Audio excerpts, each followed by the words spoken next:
Hola amigos, mi nombre es Chaim Weisbrot y el tema de hoy es ir a donde nos lleve la evidencia. Les doy la bienvenida a este cuarto capítulo de esta serie llamada Creyente Irracional. Pero no se preocupen, porque no es necesario haber visto los capítulos anteriores para ver este.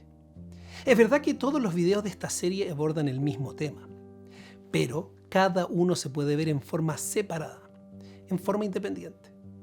Te invito a ver los otros videos también, por lo que te dejo los links en la descripción. El tema de esta serie, Creyente Irracional, es sobre si es posible creer en Dios y ser racional al mismo tiempo.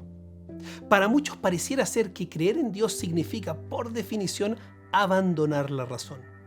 Aquí argumentamos por qué eso no calza con la evidencia y por el contrario, argumentamos que es perfectamente posible.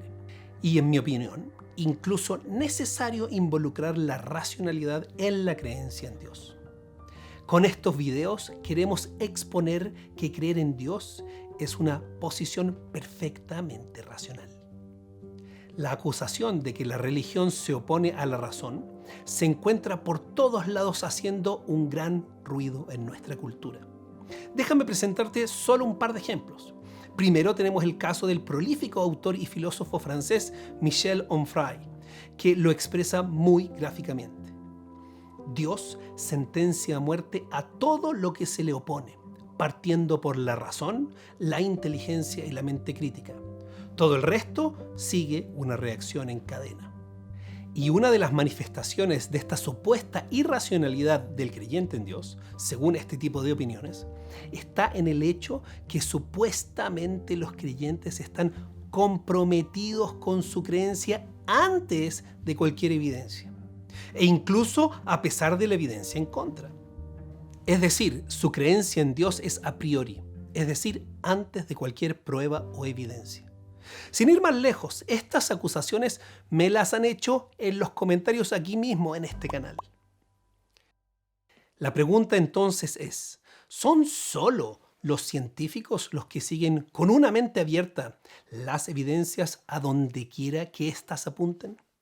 ¿Es correcto que la creencia en Dios lleva a las personas a negar cualquier evidencia que se oponga a su creencia? ¿Es la creencia en Dios un impedimento para el avance del conocimiento? ¿Son verdaderas estas acusaciones? Antes de entrar a los detalles, déjame darte la respuesta corta. No. La creencia en Dios no es una contradicción a la racionalidad y no es una fuerza que se opone al conocimiento. La realidad es que los seres humanos, en general, no quieren gastar mucha energía en pensar. Los seres humanos, en general, no quieren ir a donde los lleve la evidencia. Los seres humanos, en general, no quieren cambiar su opinión. No es un problema intrínseco a la creencia en Dios. Es un problema que se encuentra entre creyentes ateos, de izquierda, de derecha, empresarios, autoempleados, emprendedores y trabajadores. En fin, en todos. Déjame mostrarte dos ejemplos históricos que ilustran muy bien el punto que estoy planteando.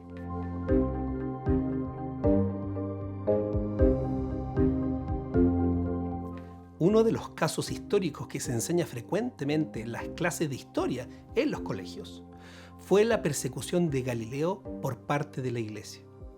Como hemos dicho en otros videos, Galileo estaba rompiendo con las creencias establecidas y terminó finalmente siendo perseguido por la Inquisición.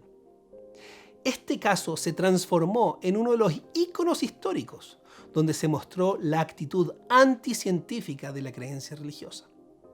Pero la pregunta ¿es acaso una evidencia de la actitud antirracional de la creencia en Dios? O tal vez, en realidad, es una evidencia de que en posiciones de poder los humanos tienden a rechazar o incluso censurar las evidencias que van en contra de sus preconcepciones o intereses. Para contestar esta pregunta, veamos el caso de Georges Lemaitre. Las ecuaciones de la relatividad general, formuladas por Einstein en 1915, parecían mostrar un universo que cambiaba con el transcurrir del tiempo. Pero Einstein, por motivos no científicos, prefería un universo estable y eterno. Para conseguirlo, introdujo en sus ecuaciones un término cuya única función era mantener al universo estable, de acuerdo con sus preferencias personales. Se trataba de una magnitud a la que denominó constante cosmológica. Basado en las ecuaciones de Einstein, el sacerdote Georges Lemaitre produjo una explicación teórica del universo en expansión y la publicó en un artículo de 1927. Pero aunque ese artículo era correcto y estaba de acuerdo con los datos obtenidos por los astrofísicos de vanguardia en aquellos años, fue rechazado por el establecimiento científico, a pesar de que Lemaitre fue a hablar de este tema personalmente con el mismo Einstein en 1927. Las ideas expuestas por Lemaitre tropezaron no solo con críticas, sino con una abierta hostilidad por parte de científicos que reaccionaron, a veces incluso de modo agresivo. Varios científicos, incluso Albert Einstein, veían con desconfianza la propuesta de Lemaitre, si es que era una hipótesis científica seria, porque, según su opinión, podría favorecer a las ideas religiosas acerca de la creación. Años más tarde, a medida que la evidencia se hizo demasiado poderosa, Einstein reconoció que la introducción de la constante cosmológica había sido el peor error de su trayectoria. El caso de Lemaitre pareciera indicar que salirse del paradigma naturalista imperante de los científicos de su época fue igual de difícil de lo que fue para Galileo salirse del paradigma imperante de su época. Más aún, vemos de este caso que fue el creyente en Dios quien fue el motor del avance del conocimiento, mientras que fue el establecimiento científico el que se opuso. Simplemente porque a donde la evidencia conducía no se ajustaba a su gusto filosófico o teológico. Así lo expresó el físico y filósofo de las ciencias Sir Arthur Eddington, quien fue maestro del propio Lemaitre en un artículo publicado en la revista Nature en 1931. Filosóficamente hablando, la noción de un inicio al orden de la naturaleza me resulta repugnante. Me encantaría encontrar alguna escapatoria que sea genuina. Vemos cómo Eddington se vio forzado a admitir la tesis de Lemaitre, a pesar de su disgusto, y revelando al pasar cómo también la visión del mundo de los científicos contamina la forma como interpretan los hechos. Mi punto no es argumentar, ¿viste? En verdad son los creyentes los que basan el conocimiento y van a donde los conduzca la evidencia.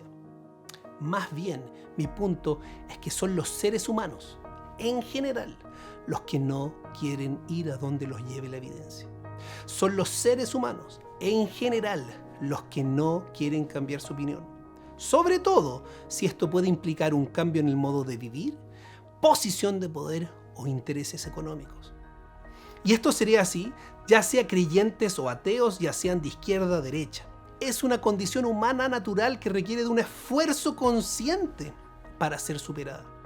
Se requiere de fuerza de voluntad para seguir la evidencia donde ésta nos lleve.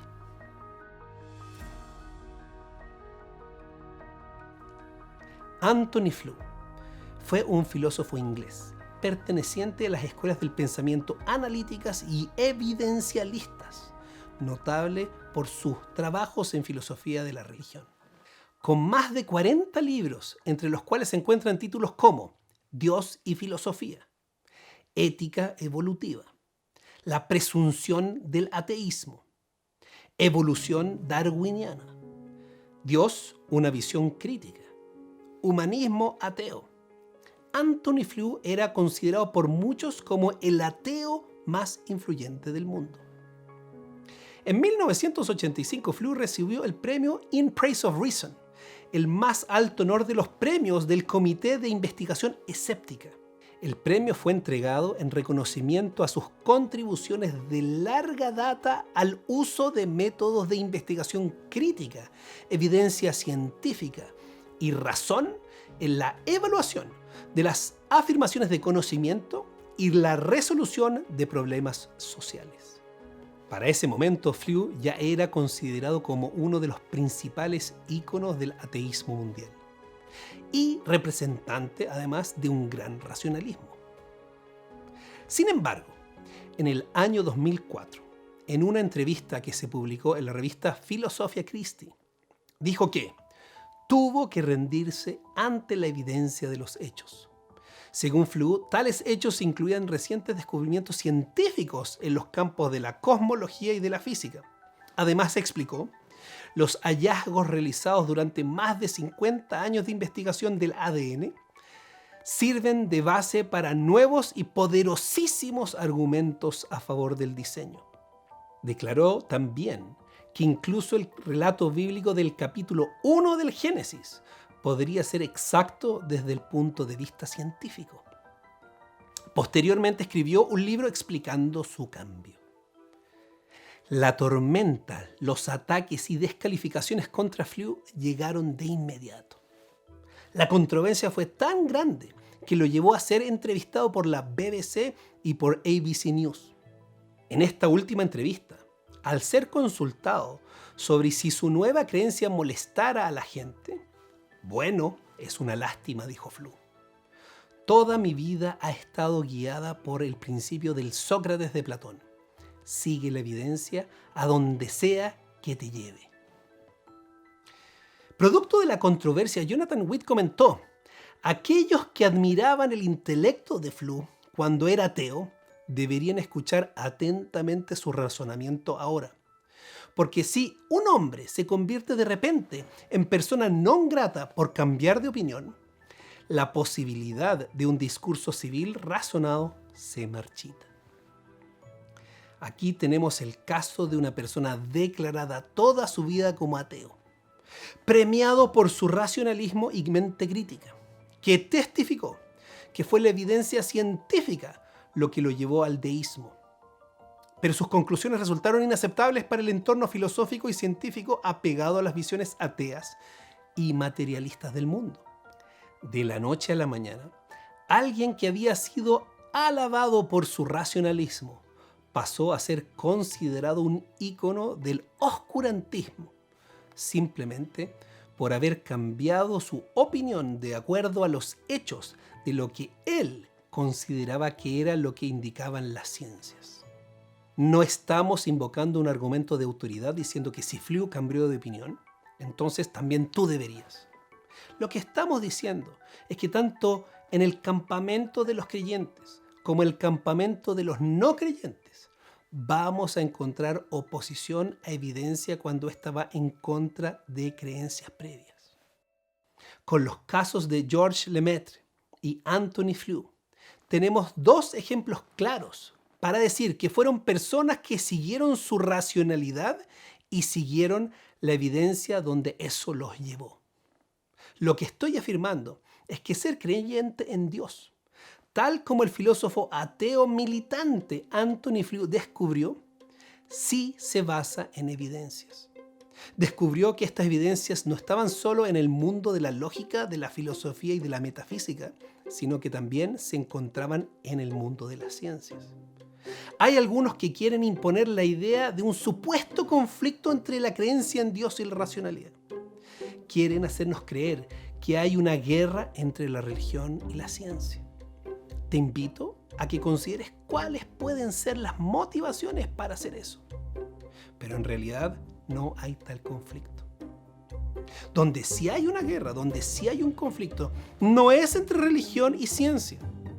Es entre ateísmo y teísmo, entre la creencia en un Dios creador del universo y su complejidad, y un materialismo que busca fijar solo la materia, las leyes físicas y el azar como la única explicación de todo lo que hay. Ahí sí hay conflicto, lo cual hemos estado discutiendo en este canal.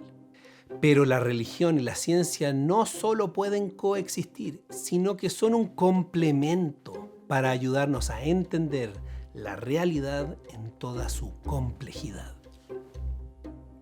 No dejes de ver los próximos capítulos, donde seguiremos explorando esta idea de que creencia en Dios y racionalidad son opuestos, y por qué esa visión estaría dejando de lado elementos fundamentales para el entendimiento del mundo y de la experiencia humana. Si te ha interesado lo que presento en estos videos, no dejes de suscribirte al canal y, muy importante, aprieta la campanita. Eso hace que te lleguen avisos de cuando sale un nuevo video de estos temas. Nos vemos en el próximo video.